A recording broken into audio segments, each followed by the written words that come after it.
Hi friends, welcome back to Rangu channel. ಇವತ್ತಿನ ನನ್ನ ಬ್ಲಾಗಲ್ಲಿ carrot ಪಾಯಸ ಹೇಗೆ ಮಾಡೋದು ಅಂತ ತೋರಿಸ್ತಾ ಇದ್ದೀನಿ. ಕ್ಯಾರೆಟ್ ಅಂದರೆ ಮಕ್ಕಳು ಕೆಲವರು ಇಷ್ಟಪಡ್ತಾರೆ, ಕೆಲವರು ಇಷ್ಟಪಡಲ್ಲ. ಅಂಥವ್ರಿಗೆಲ್ಲ ಕ್ಯಾರೆಟ್ ತಿನ್ನಿಸ್ಬೇಕು ಅಂದರೆ ಈ ರೀತಿ ರುಚಿಯಾಗಿ ಪಾಯಸ ಮಾಡಿಕೊಟ್ರೆ ಕಣ್ಮುಚ್ಕೊಂಡು ಕ್ಯಾರೆಟ್ ಪಾಯಸನ 1 ನಿಮಿಷದಲ್ಲಿ ಖಾಲಿ ಮಾಡಿಬಿಡ್ತಾರೆ. ಸೊ ಈಸಿಯಾಗಿ ಕ್ಯಾರೆಟ್ ಪಾಯಸ ಹೇಗೆ ಮಾಡೋದು ಅಂತ ತೋರಿಸ್ತಾ ಇದ್ದೀನಿ. ಇದು ಚಿಕ್ಕವ್ರಿಗೆ ಅಲ್ಲ, ದೊಡ್ಡವ್ರಿಗೂ ಕೂಡ ತುಂಬಾ ಇಷ್ಟ ಆಗುತ್ತೆ. ನಮ್ಮನೆಯಲ್ಲಂತೂ ಕ್ಯಾರೆಟ್ ಪಾಯಸ ಎಲ್ಲರಿಗೂ ಇಷ್ಟ ಆಗುತ್ತೆ. ಸೊ ಹೇಗೆ ಮಾಡೋದು ಅಂತ ತೋರಿಸ್ತಾ ಇದ್ದೀನಿ. ವಿಡಿಯೋ ಲಾಸ್ಟ್ವರೆಗೂ ನೋಡಿ, ಎಲ್ಲೂ ಸ್ಕಿಪ್ ಮಾಡಬೇಡಿ ಅಂತ ಹೇಳ್ತಾ ಇವತ್ತಿನ ಬ್ಲಾಗ್ ಸ್ಟಾರ್ಟ್ ಮಾಡ್ತಾ ಇದ್ದೀನಿ. ಕ್ಯಾರೆಟ್ ಪಾಯಸ ಮಾಡೋಕ್ಕೆ ಫಸ್ಟು ನಾನು 4 ಕ್ಯಾರೆಟ್ ತೊಗೊತಾ ಇದ್ದೀನಿ. ಅಂದರೆ 1 ಲೀಟ್ರು ಹಾಲಿಗೆ ನಾನು 4 ಕ್ಯಾರೆಟ್ ತೊಗೊತಾ ಇರೋದು. ನೀವು ಇನ್ನೂ 2 ಎಕ್ಸ್ಟ್ರಾ ಹಾಕೊಬೋದು, ಏನೂ ತೊಂದರೆ ಇಲ್ಲ. ಸೊ ಈಗ ಕ್ಯಾರೆಟ್ನ ನಾನು ಪೀಲ್ ಮಾಡಿಕೊಂಡು ಅದನ್ನು ನೀಟಾಗಿ ಸಣ್ಣದಾಗಿ ತುರಿದಿಟ್ಕೊಂಡಿದ್ದೀನಿ. ನೀವು ಸಣ್ಣದಾಗಿ ತುರಿದಿಟ್ಕೊಬೇಕು, ದಪ್ಪದ್ರಲ್ಲಿ ತುರಿಯೋಂಗಿಲ್ಲ, ಸಣ್ಣದಾಗಿ ತುರಿದಿಟ್ಕೊಬೇಕು. ಅದಾದಮೇಲೆ 1 ಲೀಟ್ರ್ ಹಾಲು ತೊಗೊಂಡಿದ್ದೀನಿ. 2 10 ರೂಪಾಯಿದು ಹಾಲು ಪೌಡರ್ ತೊಗೊಂಡಿದ್ದೀನಿ. ಅದಾದಮೇಲೆ MTR ಪೌಡರ್ ತೊಗೊಂಡಿದ್ದೀನಿ, ಅದು 5 ರೂಪೀಸ್ದು 4. ಅದಾದಮೇಲೆ ಡ್ರೈ ಫ್ರೂಟ್ಸ್ನ ತೆಗೆದಿಟ್ಕೊಂಡಿದ್ದೀನಿ. ಈಗ ಫಸ್ಟು ಬಾಣಲೆ ಇಟ್ಟು ಅದಕ್ಕೆ ತುಪ್ಪ ಹಾಕ್ಕೊತಾ ಇದ್ದೀನಿ. ತುಪ್ಪ ಹಾಕ್ಕೊಂಡಾದ್ಮೇಲೆ ಈಗ ತುರಿದಿರೋ ಕ್ಯಾರೆಟ್ನ ಹಾಕಿ ನೀಟಾಗಿ ಅದರಲ್ಲಿ ಹುರ್ಕೊಬೇಕಾಗತ್ತೆ. ಎಲ್ಲಿವರೆಗೂ ಅಂದರೆ ಕ್ಯಾರೆಟದು ಸ್ವಲ್ಪ ಹಸಿ ವಾಸನೆ ಆಗಿರ್ಬೋದು, ಸ್ವಲ್ಪ ನೀರಿನ ಅಂಶ ಇರುತ್ತಲ್ಲ, ಅದು ಹೋಗೋವರೆಗೂ ಹುರ್ಕೊಬೇಕಾಗತ್ತೆ. ಕ್ಯಾರೆಟ್ ಸ್ವಲ್ಪ ಕಲರ್ ಚೇಂಜ್ ಆಗುತ್ತೆ, ಅಲ್ಲಿವರೆಗೂ ಹುರ್ಕೊಬೇಕು ನೀಟಾಗಿ. ತುಪ್ಪ ನೀವು ಎಷ್ಟು ಹಾಕ್ತಿರೋ ಅಷ್ಟು ಚೆನ್ನಾಗಿರುತ್ತೆ ತುಪ್ಪ. ಇಲ್ಲಿ ನಾನು 2 ಟೇಬಲ್ ಸ್ಪೂನಷ್ಟು ತುಪ್ಪ ಹಾಕ್ಕೊಂಡಿದ್ದೀನಿ ಹುರ್ಕೊಳ್ಳೋಕ್ಕೆ. ಅದು ದೊಡ್ಡ ಬಾಣಲೆ ಆಗಿರೋದ್ರಿಂದ ಕಾಣಿಸ್ತಾ ಇಲ್ಲ. ಈಗ ನೀಟಾಗಿ ನಾನು ಅದ್ರ ಬಣ್ಣ ಚೇಂಜ್ ಆಗೋವರೆಗೂ ಹುರ್ಕೊತಾ ಇದ್ದೀನಿ. ಆಲ್ರೆಡಿ ನಾನು 1 ಲೀಟ್ರ್ ಹಾಲನ್ನ ಕಾಯಕ್ಕೆ ಇಟ್ಟಿದ್ದೀನಿ. ಹಸಿ ಹಾಲು ಹಾಕೋದ್ಕಿಂತ ಕಾಯಿಸಿ ಹಾಕೋದು ಒಳ್ಳೆಯದು, ಯಾಕಂದರೆ ಒಡೆದೋಗೋ ಚಾನ್ಸಸ್ ಇರುತ್ತೆ ಅಂದ್ಬಿಟ್ಟು ನಾನು ಮೊದಲೇ ಕಾಯಿಸ್ಕೊತಾ ಇದ್ದೀನಿ. 1 ಲೀಟ್ರ್ ಹಾಲನ್ನ ಬಿಸಿ ಮಾಡ್ಕೊತಾ ಇದ್ದೀನಿ. ಫಸ್ಟು ಬಿಸಿ ಮಾಡಿಕೊಂಡು ಅದಾದಮೇಲೆ ಇದಕ್ಕೆ ಆ್ಯಡ್ ಮಾಡೋಣ ಅಂತ. ಸೊ ಈಗ ನೋಡಿ ಲೈಟಾಗಿ ಕಲರು ಚೇಂಜ್ ಆಗ್ತಾ ಇದೆ. ಸೊ ಕಲರ್ ಚೇಂಜ್ ಆದಮೇಲೆ ಈಗ ನಾನು ಏನು ಮಾಡ್ತಾಯಿದ್ದೀನಿ, ಸಕ್ಕರೆ ಹಾಕ್ಕೊತಾ ಇದ್ದೀನಿ. ಫಸ್ಟು ಸಕ್ಕರೆ ಎಷ್ಟು ಹಾಕೋಬೇಕು ಅಂದರೆ, ನಾನು ಇದಕ್ಕೆ ಸುಮಾರು ಒಂದು ಅರ್ಧ ಕೆಜಿಯಷ್ಟು ಸಕ್ಕರೆ ಯೂಸ್ ಮಾಡಿದ್ದೀನಿ. ಅಂದರೆ 1 ಲೀಟ್ರ್ ಹಾಲಿಗೆ ಅರ್ಧ ಕೆಜಿಯಷ್ಟು ಸಕ್ಕರೆ ಬೇಕು, ಖಂಡಿತ ಬೇಕೇ ಬೇಕು.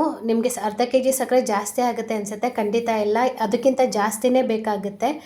ಸೊ ನಿಮಗೆ ಸಕ್ಕರೆ ಪ್ರಮಾಣ ಕಮ್ಮಿ ಬೇಕು ಅಂದರೆ ನೀವು ಕಮ್ಮಿ ಹಾಕ್ಕೋಬೋದು. ಇಲ್ಲ ಸಕ್ಕರೆ ನಿಮಗೆ ಜಾಸ್ತಿ ಬೇಕು ಅಂದರೆ ನೀವು ಜಾಸ್ತಿ ಕೂಡ ಹಾಕ್ಕೊಬೋದು. ನಾನು 1 ಲೀಟ್ರ್ ಹಾಲಿಗೆ ಅರ್ಧ ಕೆಜಿಯಷ್ಟು ಸಕ್ಕರೆ ತೊಗೊಂಡಿದ್ದೀನಿ. ಈಗ ಸಕ್ಕರೆ ಕೂಡ ಕರಗಿದೆ. ಸಕ್ಕರೆ ಕೂಡ ಕರಗಿ ನೀಟಾಗಿ ಅದು ನೀರು ಬಿಟ್ಕೊಂಡಿದೆ. ನೋಡಿ ನೀಟಾಗಿ ಒಳ್ಳೆ ಕ್ಯಾರೆಟ್ ಹಲ್ವಾ ಥರ ಕಾಣಿಸ್ತಾ ಇದೆ ಆಲ್ರೆಡಿ. ಈಗ ಅದಕ್ಕೆ ನಾನೇನು ಮಾಡ್ತಾಯಿದ್ದೀನಿ, ಕಾಯಿಸಿರೋ ಹಾಲನ್ನ ಹಾಕ್ಕೊತಾ ಇದ್ದೀನಿ. ಕಾಯಿಸಿರೋ ಹಾಲು ಪೂರ್ತಿ ಹಾಕ್ಕೊಂಡು ಸ್ವಲ್ಪ ನೀರು ಹಾಕಬೇಕಾಗತ್ತೆ. ಯಾಕಂದರೆ ಈಗ ನಾವು ಪೌಡರ್ ಬೇರೆ ಹಾಕ್ತೀವಲ್ಲ, ಹಾಲು ಪೌಡರ್ ಹಾಕೋದ್ರಿಂದ ಸ್ವಲ್ಪ ಗಟ್ಟಿ ಆಗುತ್ತೆ. ಅದಕ್ಕೋಸ್ಕರ ಸ್ವಲ್ಪ ಅಷ್ಟು ನೀರು ಹಾಕ್ಕೊಬೇಕಾಗತ್ತೆ ಅಷ್ಟೇ. ಜಾಸ್ತಿ ನೀರು ಹಾಕಿದ್ರೆ ಅಂದರೆ ನಿಮಗೆ ತೆಳ್ಳಗೆ ಬೇಕು ಅಂದರೆ ನೀವು ಸ್ವಲ್ಪ ಜಾಸ್ತಿ ನೀರು ಹಾಕ್ಕೊಬೋದು. ನಾನು ಹೇಳೋದು ಪಾಯಸ ಗಟ್ಟಿ ಇದ್ದಷ್ಟು ಚೆನ್ನಾಗಿರುತ್ತೆ. ಸೊ ಈಗ ನಾನು ಹಾಲು ಪೌಡರ್ನ 2 ಹಾಕ್ಕೊತಾ ಇದ್ದೀನಿ. ಇದು 10 ರೂಪೀಸ್ದು 2 ಹಾಕ್ಕೊತಾ ಇದ್ದೀನಿ. ಅದಾದಮೇಲೆ ಇದು ಮಿಕ್ಸ್ ಮಾಡಿದ್ಮೇಲೆ MTR ಪೌಡರ್ ಹಾಕ್ಕೊತಾ ಇದ್ದೀನಿ. 10 ರೂಪೀಸ್ ಆದರೆ ನೀವು 2 ಹಾಕ್ಕೊಬೋದು. ನನ್ನದು 5 ರೂಪೀಸ್ ಆಗಿರೋದ್ರಿಂದ 4 ಹಾಕ್ಕೊತಾ ಇದ್ದೀನಿ. ಇದು ಸ್ವಲ್ಪ ಎಕ್ಸ್ಟ್ರಾ ಟೇಸ್ಟ್ ಕೊಡುತ್ತೆ ಅಷ್ಟೇ. ಇಲ್ಲಾಂದರೆ ನಿಮ್ಮ ಮನೇಲಿ ಬಾದಾಮಿ ಇದ್ದರೆ ನೀವು ಅದನ್ನು ಗ್ರೈಂಡ್ ಮಾಡಿ ಕೂಡ ಪೌಡರ್ ಹಾಕ್ಬೋದು, ಚೆನ್ನಾಗಿರುತ್ತೆ. ನೀವು ಇದಕ್ಕೆ ಬಾದಾಮಿ ಪೌಡರ್ ಅಥವಾ ಪೇಸ್ಟ್, ಗೋಡಂಬಿ ಪೇಸ್ಟ್ ಏನು ಬೇಕಾದರೂ ಹಾಕ್ಬೋದು. ಟೇಸ್ಟು ತುಂಬ ಚೆನ್ನಾಗಿ ಬರುತ್ತೆ. ಈಗ ಎಲ್ಲ ಹಾಕಾಯಿತು.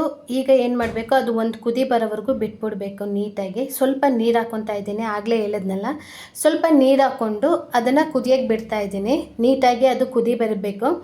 ಅದು ಕುದಿ ಬಂದಾದಮೇಲೆ ಸ್ವಲ್ಪ ಹೊತ್ತು ಲೋ ಫ್ಲೇಮಲ್ಲಿ ಕೂಡ ಅದನ್ನು ಕುದಿಸ್ಬೇಕಾಗತ್ತೆ. ಅಂದರೆ ಮೇಲ್ಗಡೆ ಕೆನೆ ಬರಬೇಕು, ಹಾಲಿಂದು ಕೆನೆ ಬರೋವರೆಗೂ ಕುದಿಸಿದ್ರೆ ಪಾಯಸ ತುಂಬ ಟೇಸ್ಟಿಯಾಗಿ ತುಂಬಾ ಚೆನ್ನಾಗಿ ಬರುತ್ತೆ. ಸೊ ಇದು ಚಿಕ್ಕ ಮಕ್ಕಳಿಗೆ ಅಂತಲ್ಲ, ದೊಡ್ಡೋರಿಂದ ಹಿಡಿದು ಎಲ್ಲರಿಗೂ ಇಷ್ಟ ಆಗುತ್ತೆ. ಕ್ಯಾರೆಟ್ ಪಾಯಸ ತುಂಬ ಚೆನ್ನಾಗಿರುತ್ತೆ.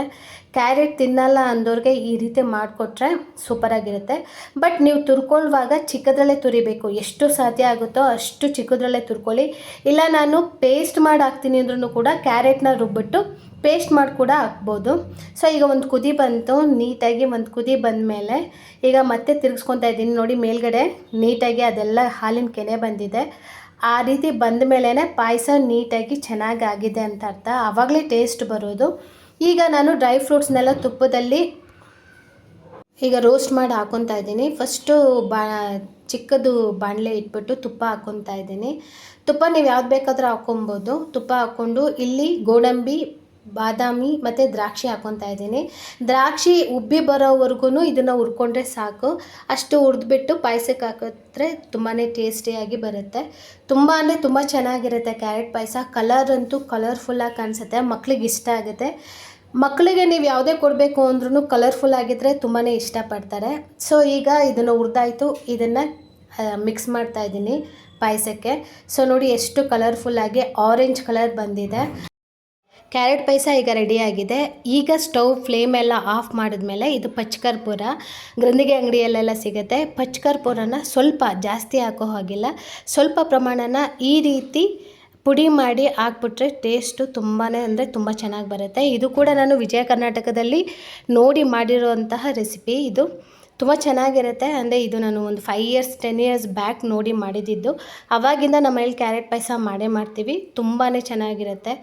ಸೊ ಒಂದ್ಸರಿ ಟ್ರೈ ಮಾಡಿ ನೋಡಿ, ಟ್ರೈ ಮಾಡಿದ್ರೆ ಮಾತ್ರ ಎಲ್ಲ ವಿಷಯ ಗೊತ್ತಾಗೋದು ಹೇಗಿರುತ್ತೆ. ಸೊ ಈಸಿಯಾಗಿ ಮನೆಯಲ್ಲೇ ಆರಾಮಾಗಿ ಮಾಡ್ಕೋಬೋದು. ಹೇಗೆ ಸರ್ವ್ ಕೂಡ ಮಾಡ್ತಾಯಿದ್ದೀನಿ ನಾನು. ಆ್ಯಕ್ಚುಲಿ ನೈವೇದ್ಯಕ್ಕೆ ಮಾಡಿದೆ, ನೈವೇದ್ಯಕ್ಕೆ ಇಡ್ತಾಯಿದ್ದೀನಿ ಅಂತ ಹೇಳ್ತಾ ಈ ವಿಡಿಯೋ ಇಲ್ಲಿಗೆ ಏನು ಮಾಡ್ತಾಯಿದ್ದೀನಿ. ಈ ವಿಡಿಯೋ ನಿಮ್ಗೆ ಯಾರಿಗಾದ್ರೂ ಇಷ್ಟ ಆದರೆ ಲೈಕ್ ಮಾಡಿ, ಶೇರ್ ಮಾಡಿ, ಸಬ್ಸ್ಕ್ರೈಬ್ ಮಾಡಿಕೊಂಡು ನನ್ನ ಚಾನಲ್ನ ನೋಡಿ. ಸಬ್ಸ್ಕ್ರೈಬ್ ಮಾಡ್ಕೊಂಡ್ಮೇಲೆ ಬೆಲ್ ಬಟನ್ ಪ್ರೆಸ್ ಮಾಡೋದು ಮರಿಬೇಡಿ ಅಂತ ಹೇಳ್ತಾ ಈ ವಿಡಿಯೋ ಇಲ್ಲಿಗೆ ಏನು ಮಾಡ್ತಾಯಿದ್ದೀನಿ. ನೆಕ್ಸ್ಟ್ ವಿಡಿಯೋದಲ್ಲಿ ಸಿಗ್ತೀನಿ. Thank you, bye.